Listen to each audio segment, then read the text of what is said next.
What's happening everyone, my name is Alex and welcome back.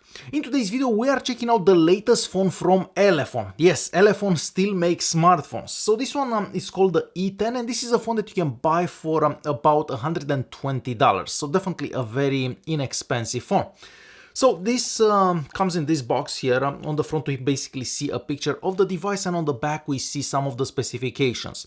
So we have an octa-core CPU, this is the MediaTek Helio P22, we have Android 10, 4 gigs of RAM, 64 gigs of internal storage, a 4000 mAh battery, a 6.5 inches screen, and we also have NFC and a bunch of cameras on the back.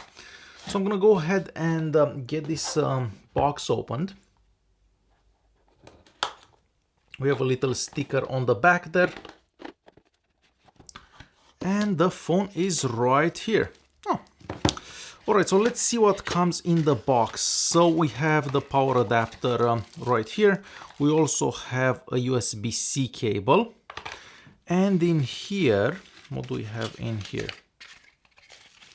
We have a little silicone case, a great thing to get because otherwise it would be impossible to find one. And we even get a screen protector and of course the user manual that nobody will ever read. Alright, so we'll put that aside and let's check out the phone now. Alright, so on the back there, as you can probably see, we have 4 cameras. One of them is the main lens. I believe that's a 48 megapixel camera. We have an ultra-wide lens. We have a macro lens and another lens that's used for portrait mode pictures.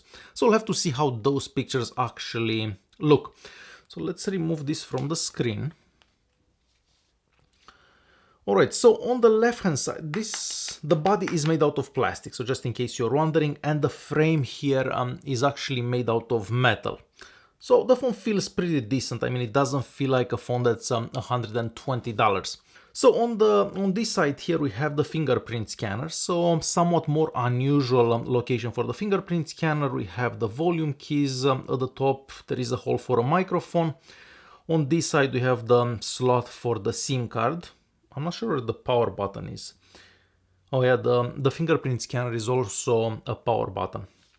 And at the bottom here we have the USB-C port and the holes for the microphone and the speaker. So what I'm gonna do, I'm gonna set this up, I'll run the Antutu Benchmark, I'll take some pictures and I'll run some tests on it and I'll come back so I can show you all that. Alright, so after about half an hour or so, I am back. So first of all, the screen. This is a 6.5 inch screen with a 720p resolution. And yes, the screen does look pretty good. Let me change the wallpaper here so you can see how it looks with different colors. And the viewing angles are pretty good, but the screen doesn't get super bright. So whenever you're gonna take this in direct sunlight, it may be a bit difficult to see. But overall, for a phone around $120, I think the screen does look pretty good. Alright, so we'll set the home screen. Next, I want to show you the fingerprint scanner. So all you have to do is touch the fingerprint scanner. And it takes about a second from the time you actually touch it for the screen to turn on and unlock.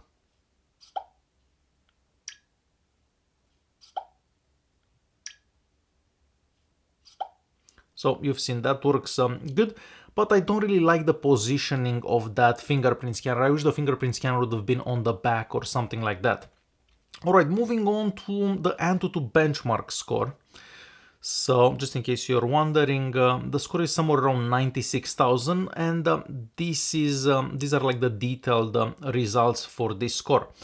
So not the highest score out there, but you should be able to use most applications. So just to give you an example, if we open Facebook, this is how you scroll up and down. Of course, it takes a few seconds for Facebook to load your feed, but after that it does seem to do fairly decent for a phone around $120. Moving on to sensors. Well, for sensors we don't really have that many sensors. We actually only have 3 of them, the ones at the top there. So I've seen phones around $120, they do have more sensors. Moving on to a quick GPS test. So it takes like 5 seconds or so to find your location. So definitely not bad, and I think that using Google Maps with it will be fine. Next, I want to show you that Google Pay works. So the phone has NFC, something that we don't usually see for phones around $120, and it's great that you can actually make payments with it. So one of the few cheap phones that allow you to actually make payments. Next, I want to show you the bands available. Unfortunately, you're not going to be able to use this phone in the US. The bands don't exactly match. So these are all the bands that we have available. I'm just going to scroll up slowly so you can see them all. So not that many bands available, but once again, for $120, what could you possibly expect? I've also checked out the camera app. So here we get an ultra wide lens, we get a main lens and a macro lens. And I took some pictures right in front of the house here. If you take pictures with the main lens, the pictures do look pretty decent. Again, it wasn't that sunny out. It's been snowing actually this morning. So we didn't actually have sun, so I can really show you how the sky looks blue and so on. But most of the pictures that I took do look decent enough. Now, when you take pictures with the macro lens, I'm not a big fan of how they actually turn up. I'd rather take pictures with the main lens because they do seem to be crispier, have better colors and so on compared to the macro lens that we have on the back. As for the ultra wide lens, I guess the pictures look decent enough for $120. But once again, I'd rather take pictures with the main lens. And just in case you're wondering, the maximum recording resolution for this device is 1080p. So 720p, 480p or 288p if you want to record like that. But you're not going to be able to get any 4K recordings out of this device. I also want to show you quickly how the speaker sounds. It's not bad, but definitely not the best that I've ever heard. So I'll just play this song.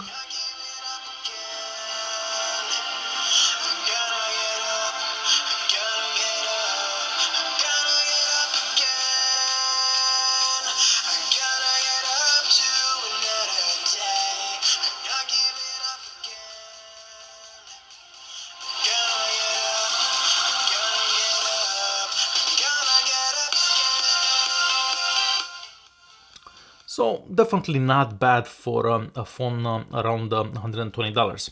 Alright, next we're gonna play a bit of Call of Duty just so you can see how the device does for a game like this, a more graphic intensive game basically. So let's wait till this loads and we'll see how a game like this works on it.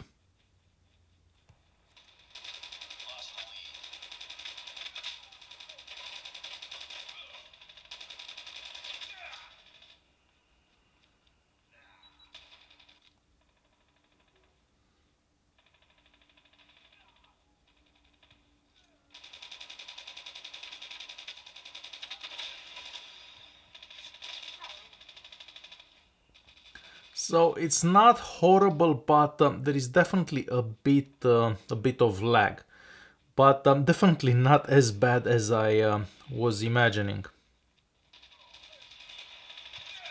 Man, this guy killed me like 4 times in the same place. So there you have it. This is the ELEPHONE E10. I mean, for $120 you can't really expect that much, and I feel that for the price it does offer pretty decent value. I mean, if you just need a phone to be on Facebook, to write a few text messages, to play a game every now and then, and take a couple of pictures, it will do good enough for that.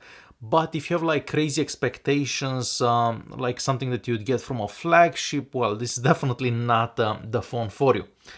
Alright guys, if you do have any questions, feel free to leave a comment down below and I'll try to answer whatever questions you may have. Thanks for watching, don't forget to press that like button and I'll see you guys in the next one.